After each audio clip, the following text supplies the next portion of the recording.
TV presents Monica Pearson, One-on-One. To have a fighting chance at a better life, my guest tonight took to the boxing ring. One of them truly is the greatest of all time. As the only four-time world heavyweight boxing champion, that's Evander Holyfield. And the other truly was the comeback kid. At the age of 45 years and 299 days old, George Foreman became the oldest person to win a boxing championship. It is a story made for the movies, as George Foreman told me when we went one-on-one. George Foreman still looks like the boxer he once was. He's a businessman and full-time preacher now. He's been retired from boxing for 26 years. He wrote his autobiography 28 years ago and finally agreed to a movie about his life. It came out this year. Never seen anything like this. What made you say, this is the time to tell my story? Well, I've been telling the story for so long, especially about my evangelistic work and how I found God and found Jesus. But I thought it was all told. But when the idea of a movie sticking around after I'm passed, that made me think, oh, that's the right time. Now, there'd been a movie on Ali, there'd been a movie on Chuck Wepner, who was the original Rocky, and of course, Mike Tyson. Had you seen those? Yeah, I looked at a lot of those movies and I enjoyed them. But what did you not see in them that you felt you needed to have in yours? There had to be a true story. I mean, not about me being victorious and winning everything, but about what went on beyond boxing. And this, a life story about triumph from a baby all the way into champion of the world at 45. That I needed to tell. There was a scene in the movie where you had just mugged someone and you jumped into this area where there obviously was sewage. It was kind of like a vision of you having been in sewage all your life. Did that really happen? Yeah, you know what happened? The police were chasing me and I thought they were gonna have the dogs to sniff me out. And I'd heard when the police are chasing criminals, they go into waters and they can't smell through water. So I got sewage and thought, now they won't be able to smell me. And I'll never forget that, hot digging from head to toe under sewage so the dogs wouldn't smell me. But you know, that's kind of like how your life went from sewage to clean. And that really came about when you had that moment in Puerto Rico where it was a near-death experience.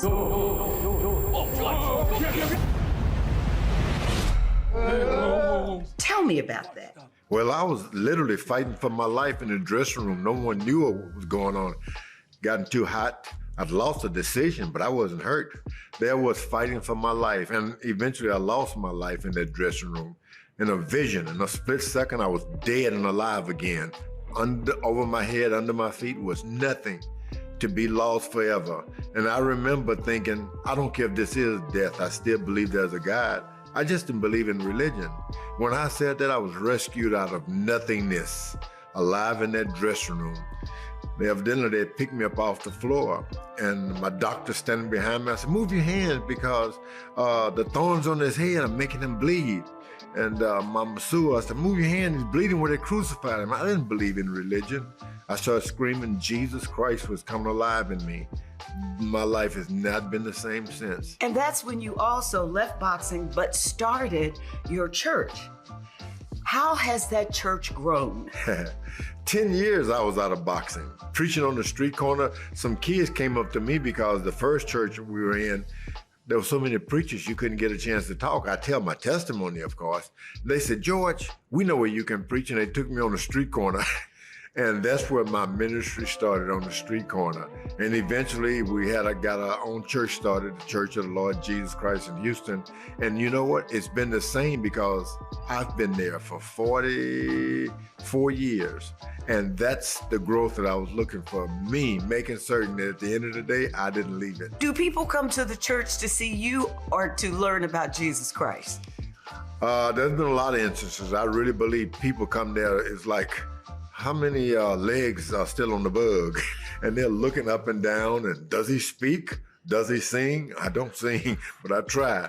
And they looked me over, and people come in from all over the world. I've been sitting there and people just smiling and listening to me speak, and found out later they didn't even understand English. But they'd come in from different countries, from Russia to China, Japan, Europe, all over Europe. They have come to see it and see me speak, of course, about God. Coming up, the moment George Foreman was brought to tears in the movie. That's where I'd come from. I cried. I actually cried. Plus, we talk greatest fighters of all times. And one of those on the list, the real deal Evander Holyfield. I go one-on-one with him later in the show.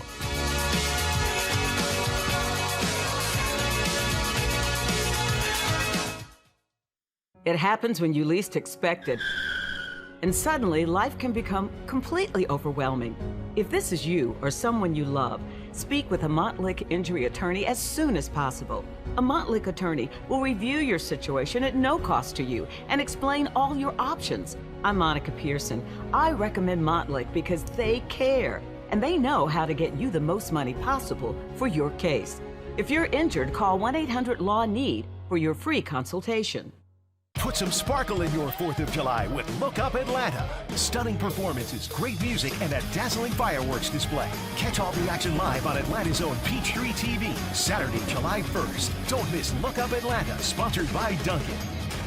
Georgia's #1 for new country and your all-time favorites. Hey, this is Luke Combs. Hey everyone, this is Carrie Underwood. Hey, what's up everybody? I'm Jason Aldean and I am Georgia Country. Start your day with a commercial-free bull ride at 650 with Moot, Kimmy, and Otis. 94.9 The Bull. Turn right onto Western Avenue.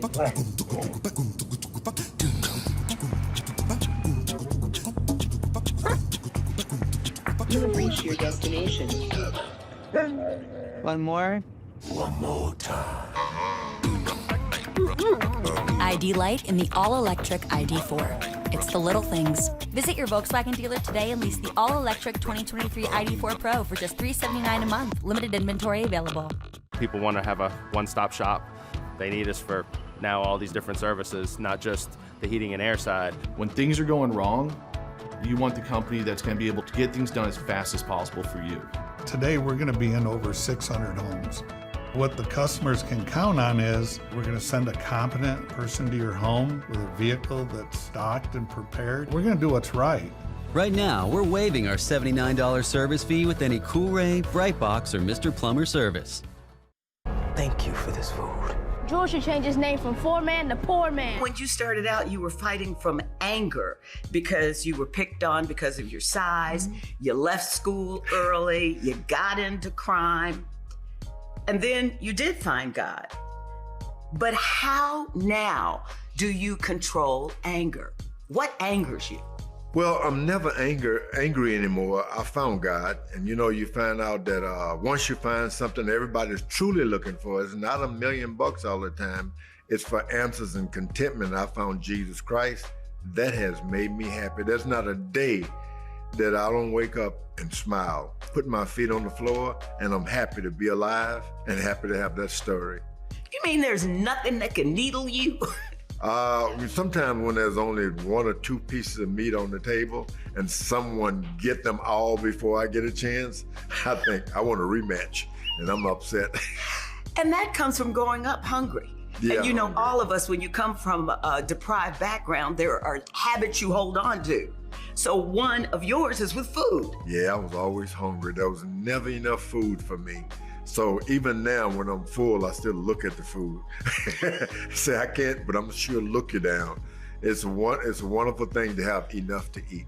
Watching the film with his family was eye-opening and emotional for everyone. I was sitting watching the film originally just at a screening, and one of my grandkids was not far from me, and she was interested.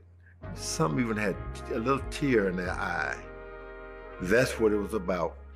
It's not about Dad anymore. It was what a wonderful story. They all, a strange story. They never thought that about me. Never thought that about me, that such a life existed. So did you shed a little tear? I actually did. There's a part in the movie where my mom has moved into this house, and there's this rusty refrigerator, rusty stove. And I actually cried because I had forgotten. It's because you go through life and you say, man, I gotta pay my taxes, I gotta pay this, I don't have enough money, and you realize that's where I'd come from. I cried. I actually cried. This is also a story of forgiveness. The man you met in the job court who eventually handled your money, who eventually embezzled and caused you a lot of pain, which forced you to go back into boxing. How could you forgive? Well, and I tell my children, forgiveness is a subtle thread that binds both love and friendship. You could wake up one morning without even children if you're not able to forgive, or go to bed, wake up the next day without a mom or dad, only because you couldn't forgive. And that's the message. Always be willing to forgive. He forgave, but he had to go back into the ring to save his youth center. I need to fight again. He was teased again about his age and his weight, but approval finally came from an unlikely source. My mom didn't even like sports. I said, why? She said, you lose your temper too much.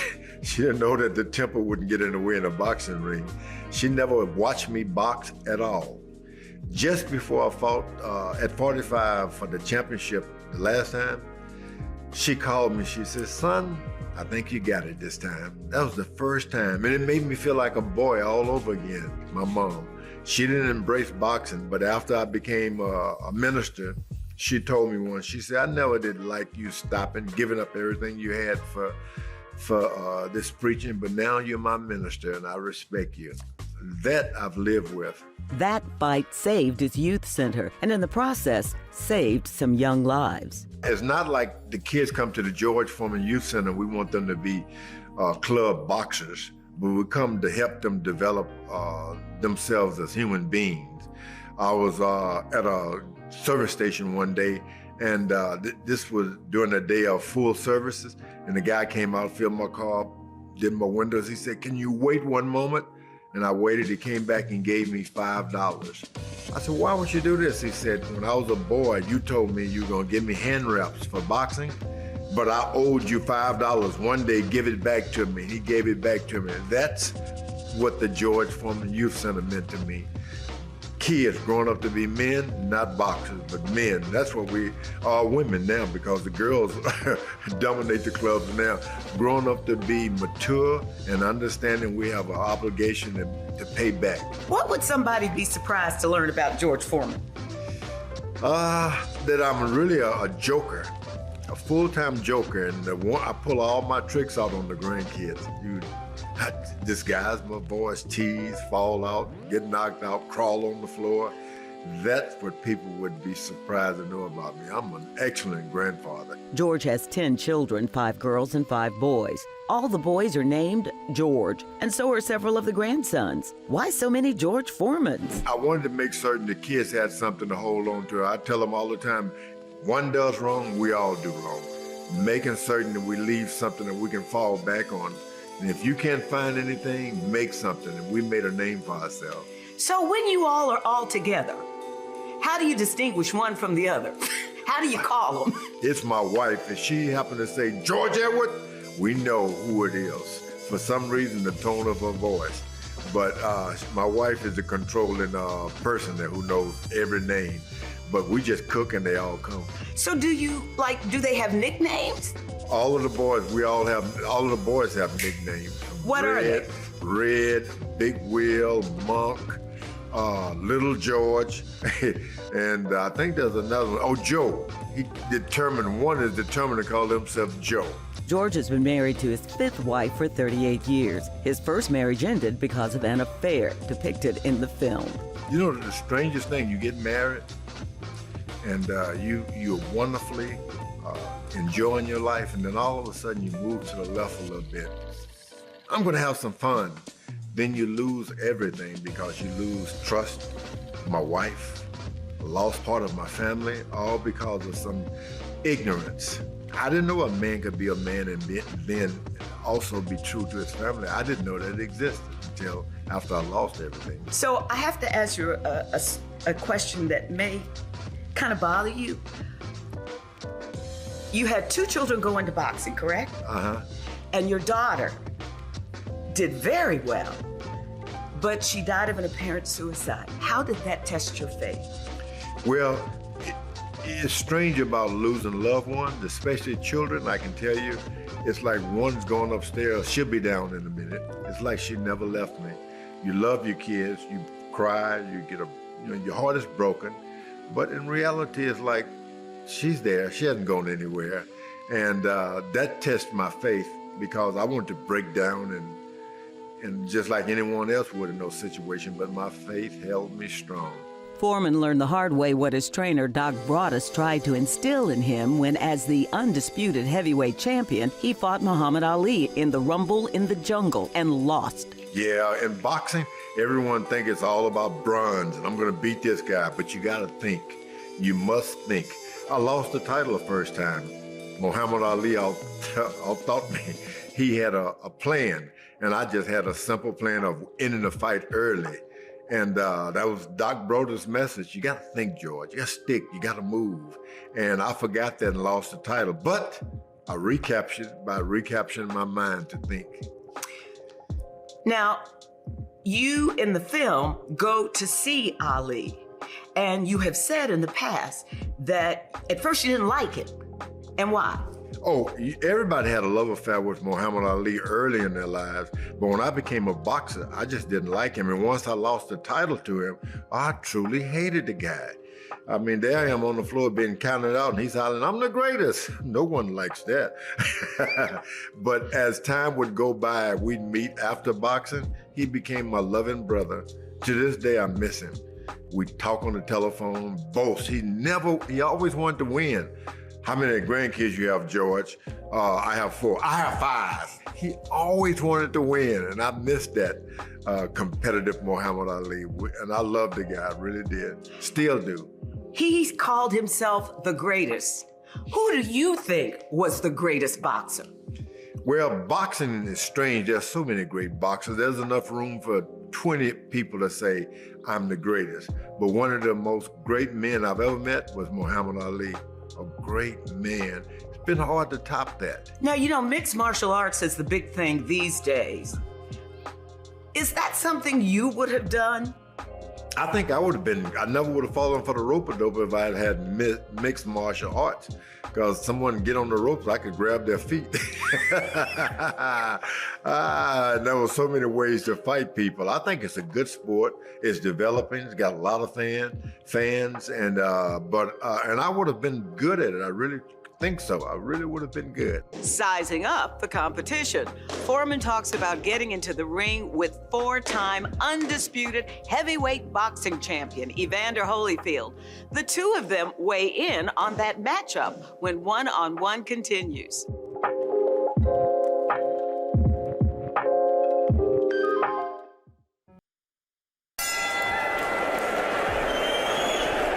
The 1991 fight between the 28-year-old Evander Holyfield and the 42-year-old George Foreman was called the Battle of the Ages. Foreman was trying to make a comeback, but fell short in the 12-round match that Holyfield won by a unanimous decision, keeping his belt as the undisputed heavyweight champion. Evander Holyfield, they call him the real deal, and there's no better explanation or description for Evander Holyfield.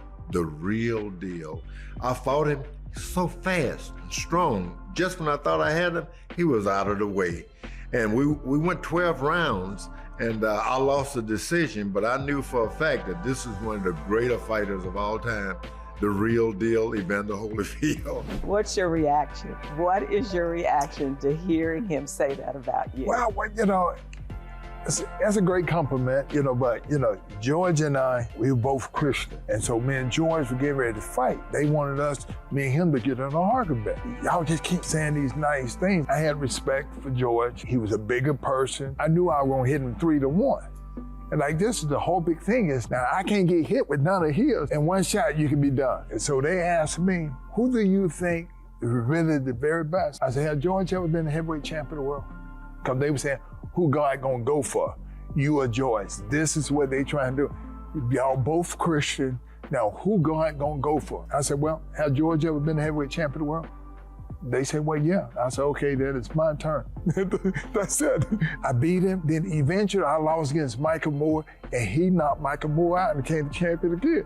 So it was his turn. Everybody get a turn. Because I knew he'd been a champion, then he had his turn. I wanted to be the very best that I could be. And I said, I didn't know it was going to be 4 times. I said, but that's what it took. I'm the only fighter that ever been heavyweight champion world 4 times. When I look at it, it's a proven point that even though to be the very best, I didn't know that you have to lose to be the very best, because it shows you that people who know how to make adjustments are the people who become the very best. And that's a proven point by what happened when things don't go your way. Because everything ain't gonna ever go your way all the time. You said something very interesting. 4 times heavyweight champion. You were the first to be champion of the cruiser and the heavyweight. So why is it when people think of boxing, they always think of my hometown boy, Muhammad Ali, versus Evander? Because Evander, you've topped them all. I have people come up and say, who the best between you and Ali? I said, it's just real simple. I said, opinion-wise, Ali. I said, but record-wise, me. I said, so, no, whatever you want to do with it. He was a different fighter. He bragged about it and said he was the greatest and all this. And I said, he was the greatest of his time. I said, and I was the greatest of my time.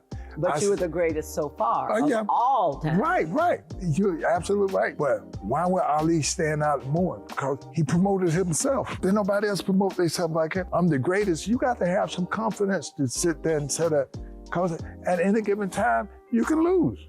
I said, but he is a man that sit there and say, I'm the greatest. But you are. When it looks at titles, you are. Well, I understand that. I tell my kids, I said, look, my mama told me, say, zip it up. Don't make life a little harder than it have to be. Then I get a good reputation. They said, nah, he's so nice. He don't brag about it. The Bible tells you not to brag. Not because the fact records are meant to be broken. So far, his records have not been broken and are history-making because he is the first boxer to win undisputed championships in 2 weight classes, cruiserweight and heavyweight, along with being the only boxer to win 4 undisputed heavyweight championships. He is the real deal Holyfield, but he's most remembered for a fight with Mike Tyson, who literally took a bite out of him. When one-on-one returns, Evander takes us back to that infamous ear-biting match and opens up about their friendship.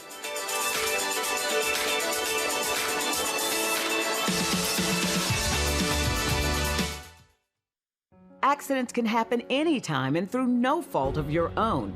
That's when you need help from an experienced injury attorney who will take on the insurance company for you and get you all the compensation and benefits you deserve. I'm Monica Pearson, and I recommend Montlick. They're top-rated for professional excellence, legal expertise, and highest ethical standards. If you need help after an accident, call Montlick at 1-800-LAW-NEED. Take on the day in a Ford F-150 truck. Amp up the night with Pro Power on board. And enjoy some wide open spaces. Find your freedom in America's best-selling trucks 46 years straight. Now, lease a 2023 Ford F-150 for $508 a month for 36 months. Only at your local Ford dealer. It's Champion Windows' 70th anniversary sale, and we're giving the presents to you. Right now, get 40% off new windows, plus pay nothing for 18 months. And we're giving away $70,000 in our home makeover giveaway. 70 years of designing, building, installing, and guaranteeing Champion Comfort 365 windows direct from our factory to your home. Don't wait. Get 40% off windows today. Call or schedule your free estimate online 24/7 at getchampionwindows.com.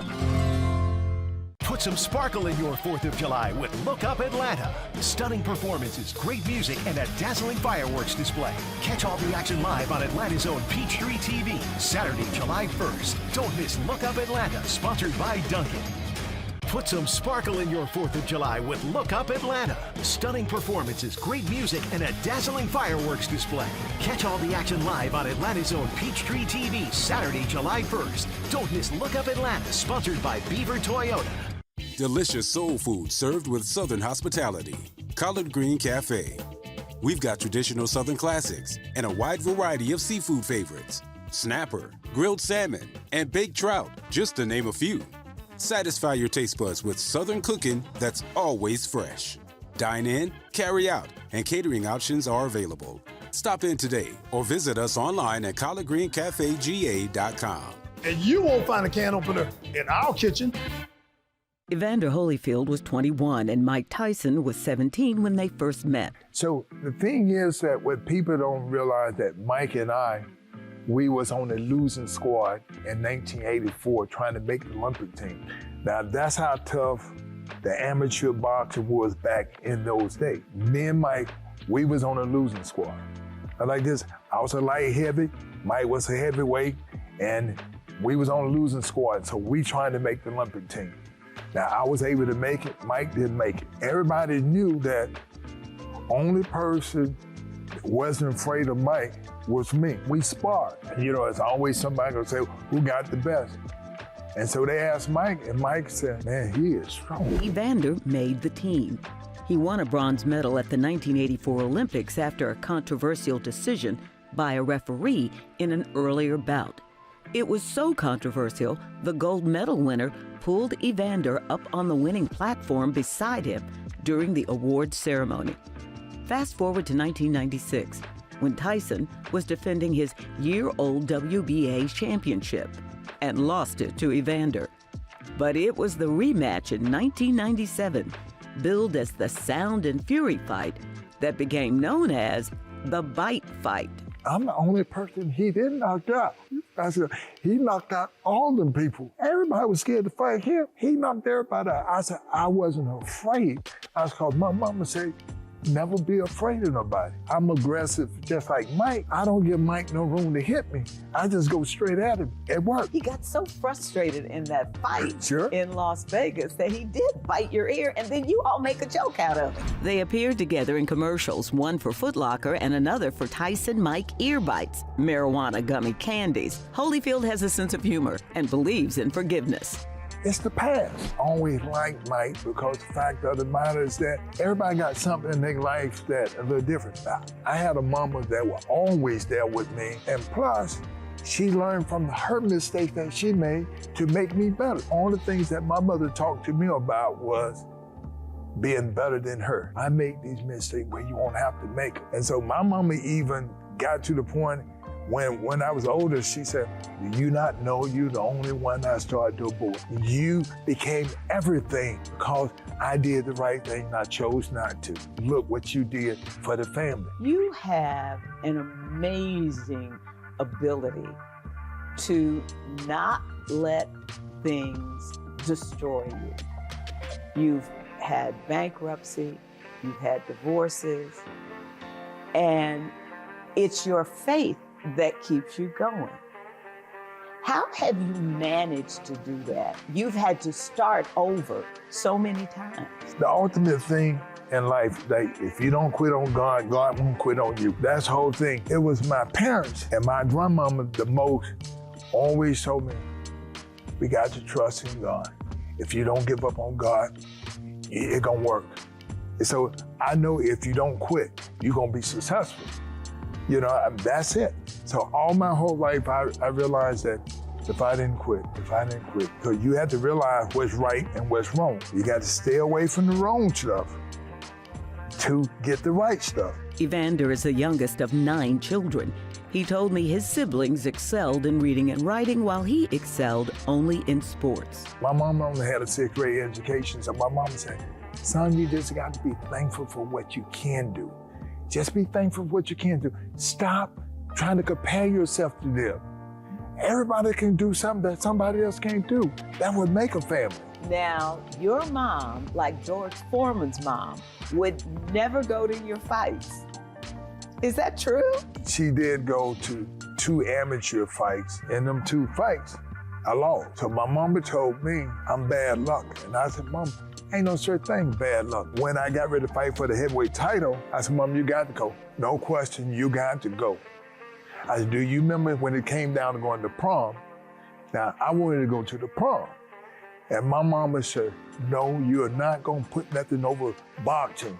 You won that thing, you going to go. So I had to go to Canada to box. I missed the prom. The day of the fight, she knocked on my door, and I go, what's wrong, Mama? She said, I need to talk to you. About what? Son, I can't get in there and see somebody hit you, son. She said, it hurt me. It made me want to get in the ring and help you. She said, I can't see nobody just beat you. She said, do you mind I just stay in the room and just pray for you? That was in 1990, and Evander knocked out Buster Douglas to become the undisputed heavyweight boxing champion for the very first time. He went on to win the title 3 more times before retiring in 2014. You have moved to Florida, which was one of your favorite states to visit. Why did you move to Florida? Well, I can get back quick. I love Georgia. I still root for the Bulldogs. I like Georgia, but I realized years ago, my mama always told me, she said, sometimes people get envy and you just need to move away. Some people can't get over that you grow and you overcame things.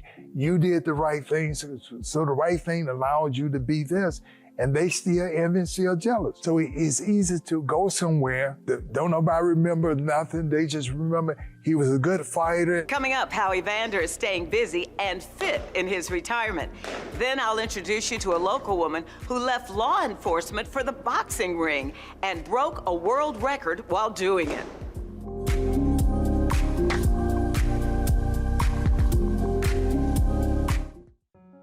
When you're the victim of a car wreck, the last thing you need is to be victimized twice. You need to watch out for runners or other fraudulent schemes. Runners are strangers who show up or call you, telling you which law firms to hire. Law firms that use runners are breaking the law. If you're injured, it's best to hire a law firm you know you can trust. At Montlick, their attorneys will always put your interests first.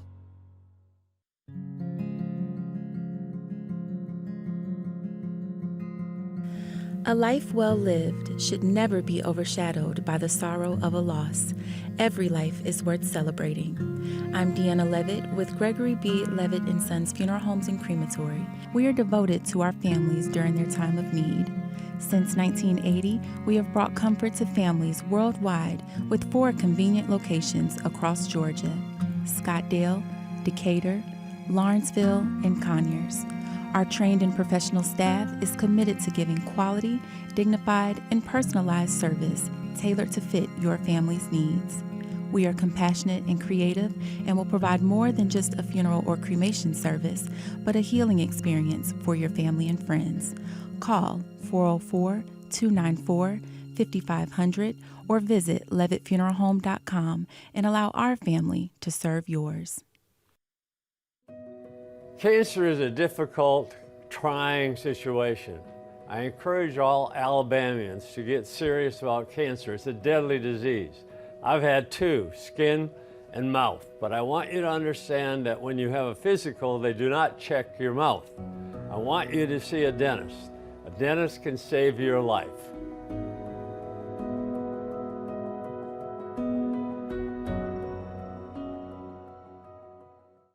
At Checkers, I'm in the driver's seat. Give me that $5 meal deal with a checker burger or a mushroom Swiss burger with fries, chicken bites, and a drink for just $5.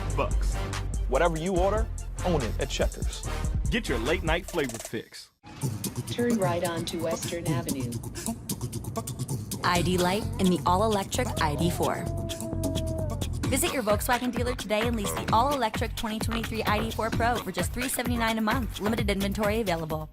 Evander is enjoying life in Florida in retirement at the age of 60 with his new and 4th wife, attorney Siobhan Harris. He says he stays in shape by eating right and following a daily routine. I wake up at 4 o'clock in the morning, I do my confessions. Get to do my confession. I live in a building that got gyms in it. And I go down and do my 2-hour workout, treadmill and all this. Then I go to the beach and we watch people go down the water. I'm like, because we live right down on the boardwalk. And you have people want to take pictures every day. And I take pictures with everybody and this would make them happy. And so I'm happy too. What do you want your legacy to be? It's not even my legacy. I just think, I just want people to know that God is good and He's good all the time. Not sometime, all the time. That's the only thing that's gonna allow them to be the very best, whatever they choose to be. Of Evander's 11 children, 6 boys and 5 girls, only one followed him into the boxing ring, Evan. By the way, all the children have first names beginning with E. And while none of Evander's daughters followed him into the ring, that was not the case for Muhammad Ali. Layla Ali, according to the Sporting News, headlined the first pay-per-view event featuring women boxers. Her opponent, Jackie Frazier, daughter of boxer Smokin' Joe Frazier. Now, there are more women boxers today than when Terri Moss was in the ring. Now she is training boxers at the Buckhead Fight Club. That's where we went one-on-one.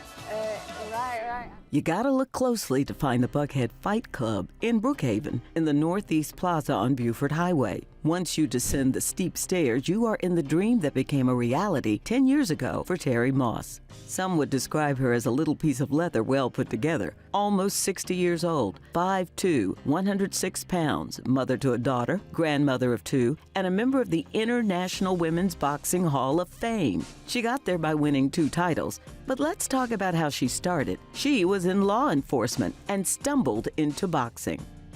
How do you stumble into boxing?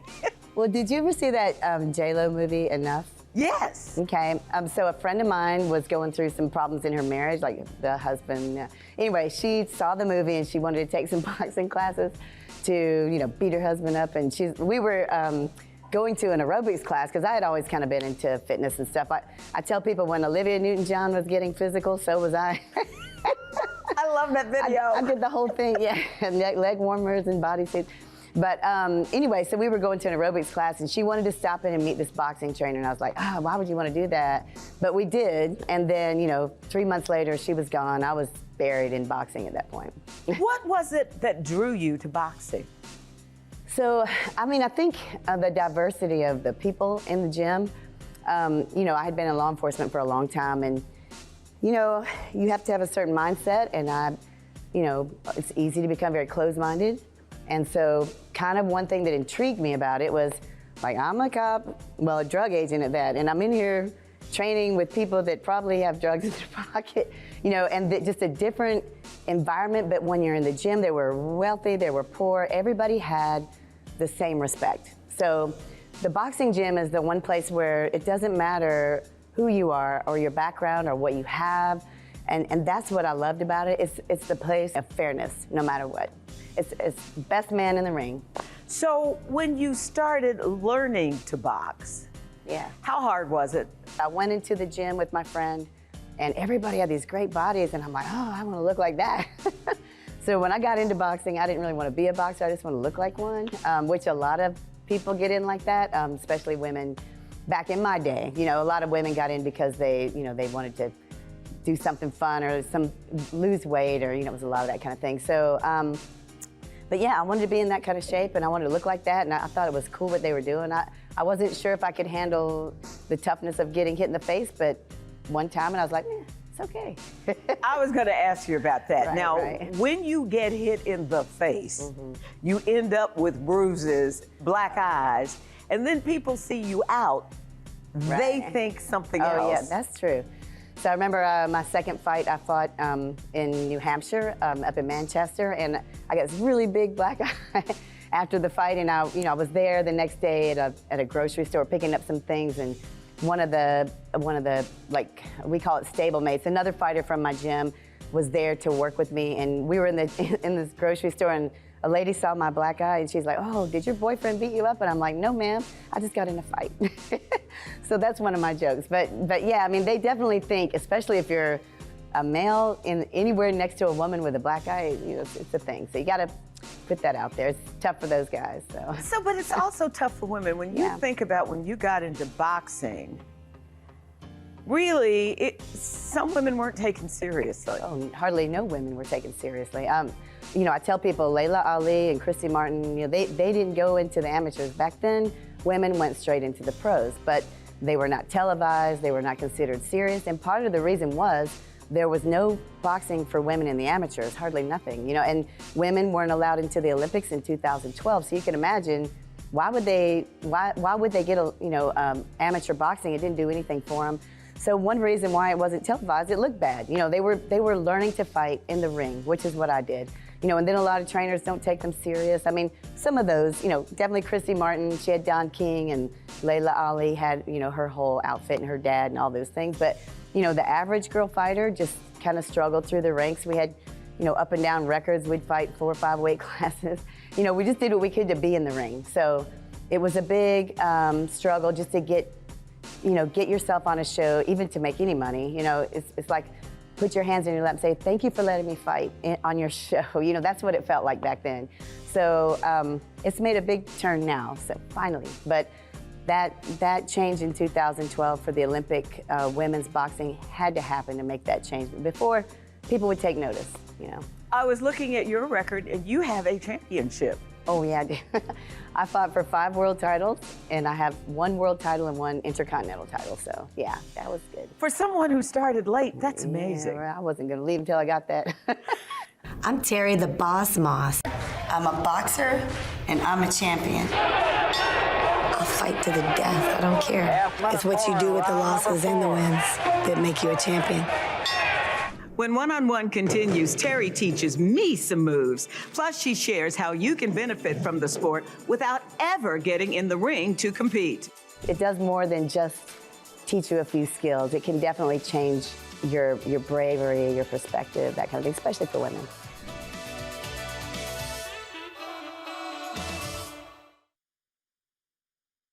Two. That's it, nice.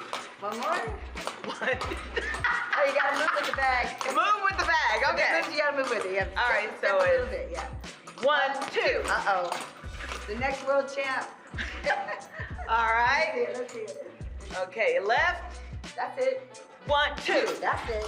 Right there. 1, 2. There you go. Stick 'em out. 1, 2. That's it. This is a workout, and while the gym offers fitness boxing, Terri now is more of a show promoter and trainer of women and more men boxers, which bothered some people in the beginning. They just didn't see women as trainers, you know, especially training men. They thought, what man is going to want a woman in his corner? In fact, I was told that, you know, and that's why when I opened this gym, I was very nervous because I didn't know if that was true. There weren't a lot of women trainers at that point. You know, if they were training women. You know, it was just it was different than it is now. But how do you train a male boxer differently from a female boxer?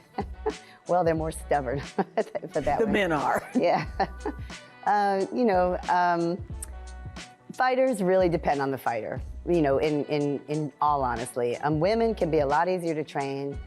I've heard male trainers say that women are easier to train, especially if they specialize in women, just because they're more maybe less ego-oriented, and you don't have to battle that.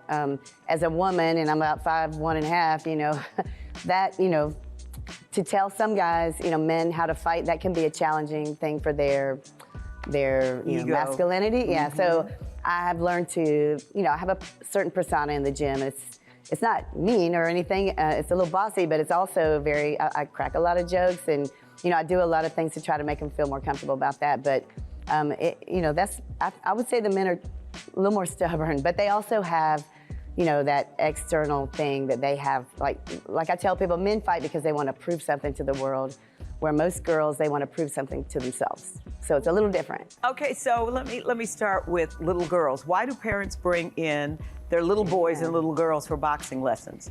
Well, little boys, that's been going on for a while. So, but girls, a lot of times, and some of the boys, it's like they got in a fight at school. They want them to learn how to defend themselves, and we bring them anyway. I let them know this is not a self-defense program. This is a sport. You know, this is a different kind of thing, but it will help them to be brave. So, if you want to learn self-defense, you know, defend your spirit, because that's one thing that it will strengthen more than anything. You'll have more courage. You'll have less doubt. You'll have, you know, more ability to face a lot of things. I trained a girl named Gayla Chapman that she was a student at Georgia State back then. She went, she did my corporate fight night show a couple of times, and she wound up becoming a PhD, and she works for the CDC, and she's all these things. But she told me one time, she said, I never would have had the courage to get my PhD if I hadn't done boxing. So she told me that. So I know it does things more. So it does more than just teach you a few skills. It can definitely change your bravery, your perspective, that kind of thing, especially for women. But she also is trying to change the perspective and the future of many of the Latino young people who live along Buford Highway. Here, we're Latino heavy, and I'm just really glad because boxing is the #1 sport in Mexico other than soccer. So, and for Latinos, this is a much bigger importance to them in sports, where Americans is like football, basketball, baseball, even soccer now. So, I mean, I'm in the right place to have a boxing gym. And I've learned some Spanish, and I've learned some cuss words in Spanish. I'm learning a lot, yeah. But it's just really given me such a great grasp. I mean, the fighters in the gym, they say, you're not a white lady, you're black and Mexican. I know. So, it's good that I can just blend into the culture here and be a part of it. And how many people get to really live in a culture that's not their own, not saying white people, but just say American, to live in all these different environments. And Buckhead Fight Club is super diverse because of the Georgia Tech Boxing Club. We've got, a lot of Asians, Europeans, Eastern Europeans, Afghans. It's just, there's not, and boxing can be also very segregated, like churches kind of thing. So, we kind of get all of that here, and it just adds so much to be on Buford Highway. And the Latinos, my heart right there. That's my heart. So you told me that you like to take many of your kids who only lived on Buford Highway, right. that you like to introduce them to other things. Why? Lots of things. Yeah, we go to the beach, we go skiing, we travel a little bit. There are kids here, a lot Buford Highway, a lot of the parents are not legally here, but the kids were born here, or some of the kids came here very young, and it's just out of fear. They're afraid to leave. They don't want to go on the roads. They don't drive. So some of the kids, they kind of get stuck in that. And when I say kids, I mean like 20-year-olds, and not necessarily, 10-year-olds. But I do have a 12-year-old that I'm getting ready to hone into some fun things. So who's been with me since he was 6. So he just went to the Nationals in Texas. But anyway, it's good to show them some things that they never get to do, because maybe it'll make them see that there's more outside of just, the struggle and some of the racism and some of the things that they experience, being immigrants, and especially in this area where people know there are a lot of, immigrants that have come over the border, that's a whole nother topic, but and once I lived here and had so many people that in the families, I learned why that happens and what it's about. It'll change your perspective about, the empathy you have toward why people need to come here. It's a lot different than what people think, or what they used to think anyway in the 70s or whatever. People just want to live and thrive, and so that's why I do that. It gives me a chance to let them live and thrive and see things more and just be a regular American, experience that just for a minute, So I got dropped into it. Okay, so your foot is forward. Yep. Drop down. And boom. There you go. Drop down and boom. There you go. Drop down and boom. And behind that, you would throw the hook. So it'd be like this. Boom, boom. Okay, drop down. There you go. Almost hit Anthony. I don't want to beat up my photographer. It'd be 1, 2, just like that. 1, 2. There you go. One more. 1, 2. Oh, she's ready to fight. No, I'm not. Thank you. The Buckhead Fight Club walls are filled with graffiti and posters, and several posters highlight the son of the 4-time world heavyweight champion boxer, Evander Holyfield. Terri has watched Evan Holyfield's development for a while. Your eyes light up. It is like, it's almost for you when you talk about boxing. It's like most people talk about their children. Oh yeah, boxing is much, sort of. It's 23 years. It's been in my life for a long time. But to still love it after this, I think is a big deal. Most people, a lot of boxing. There's a thing in boxing where we say, oh, boxing is it's like a bad girlfriend. It's like, you shouldn't be there and she's bad for you and you should leave, but you keep coming back. But, they say that. But to me, I've always, it can devour a person because of the type of